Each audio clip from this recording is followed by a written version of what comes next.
frères, il faut qu'on nous regarde comme les serviteurs du Christ et les intendants des mystères de Dieu. Or, ce qu'on veut chez un intendant, c'est qu'il soit fidèle. Quant à moi, il m'importe fort peu d'être jugé par vous ou par un tribunal humain. Je ne me juge même pas moi-même. Ma conscience, il est vrai, ne me reproche rien, mais je ne suis pas justifié pour autant. Mon juge, c'est le Seigneur. Ainsi donc, ne jugez pas avant le temps, avant que vienne le Seigneur, lui qui éclairera les secrets des ténèbres et manifestera les intentions des cœurs. Alors chacun recevra de Dieu sa louange.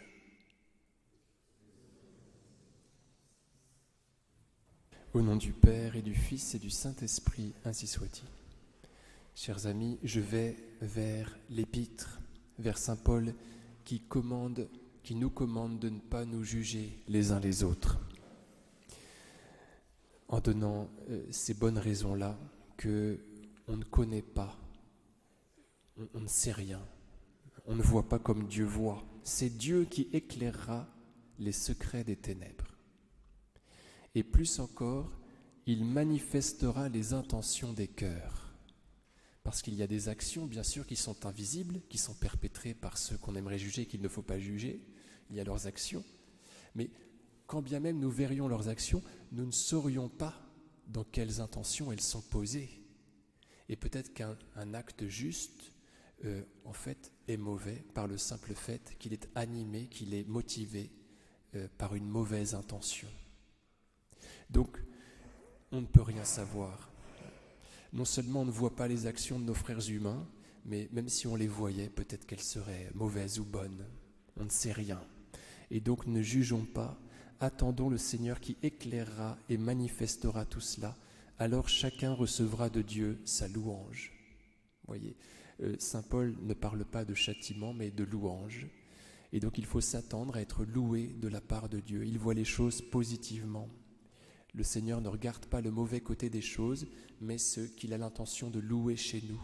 Voilà ce qu'il va garder. Et donc, préparons-nous, donnons au Seigneur Jésus des raisons de nous louer. Saint Paul va plus loin en nous demandant de ne pas nous juger nous-mêmes. On ne peut pas juger les autres, on ne peut pas se juger soi-même. Parce que si on le faisait, on ne serait plus comme des petits enfants. Saint Paul n'a que faire du regard des Corinthiens sur lui, et il dit « Je ne me juge, je n'en ai rien à faire de ce que vous pouvez penser de moi, je ne me juge même pas moi-même.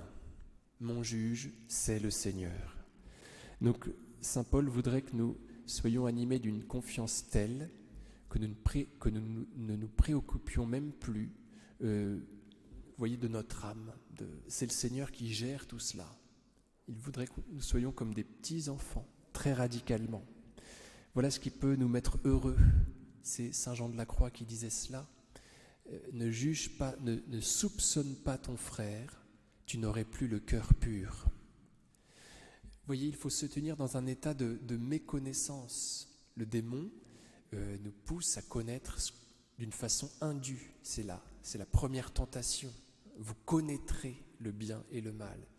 Et Adam et Ève donc se font avoir et ils connaissent non pas ce que Satan leur avait promis qu'ils connaîtraient, mais ils connaissent, c'est le même mot, qu'ils étaient nus. Finalement, un profond malaise. Donc il y a des connaissances indues auxquelles nous devons renoncer pour pouvoir demeurer dans la paix. C'est le Seigneur qui s'occupe de tout. Il nous demande de faire le bien, tout simplement. Au nom du Père et du Fils et du Saint-Esprit, ainsi soit-il.